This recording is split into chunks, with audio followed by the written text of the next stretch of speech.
උදාවන අප්‍රේල් මාසයේ මේෂ ලග්න හිමි ඔබගේ ලග්න පලාපල විස්තර ඉදිරිපත් කරන්න තමයි අපි සූදානම් වෙන්නේ.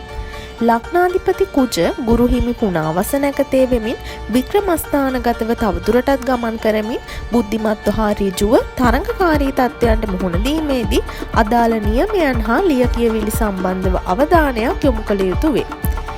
මිල මුදල් සම්බන්ධව සාමාන්‍ය තත්ත්වයන් පෙන්නුම් කෙරෙන අතර විනෝද කටයුතු සම්බන්ධ ගනුදෙනුවලදී ව්‍යාකූලතාවයන්ට ඉඩ තිබිය හැක.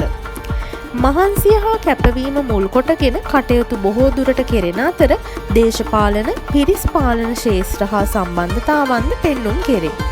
ලැබීම් වල යහපත් තත්ත්වයක් පෙනෙනමුත් ඒ හා බැඳෙන මානසිකත්ව ගැළපීම් ගැටලුකාරී විය හැක. මුල් සති කිහිපය විශේෂයි. අධ්‍යයන කටයුතුවලදී සාමාන්‍ය ව්‍යාකූල බවක් දැනේ. මුල් දිනවලදී නව පාඨමාලා ආරම්භීම් ආදියට එතරම් රුකුලක් නොලැබී යා හැකිය.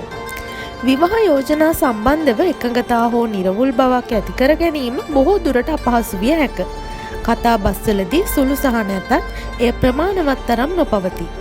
ගේදොර කටයුතුවල මූල්‍ය තත්ත්වයන් සාමාන්‍ය අතර දරුවන්ගේ කටයුතුවල පාලනයක් අවශ්‍ය බවද පෙනේ. ඇස්වල උෂ්ණාධික බව ගැන සැලකිලිමත් වන්න. ස්නායු පීඩා සුළු වශයෙන් හෝ දැනෙනු ඇත. ජය අංකය වන්නේ 9. රතු වර්ණය සුබ වර්ණය වන අතර අඟහරුවාදා සුබ දිනය වේ.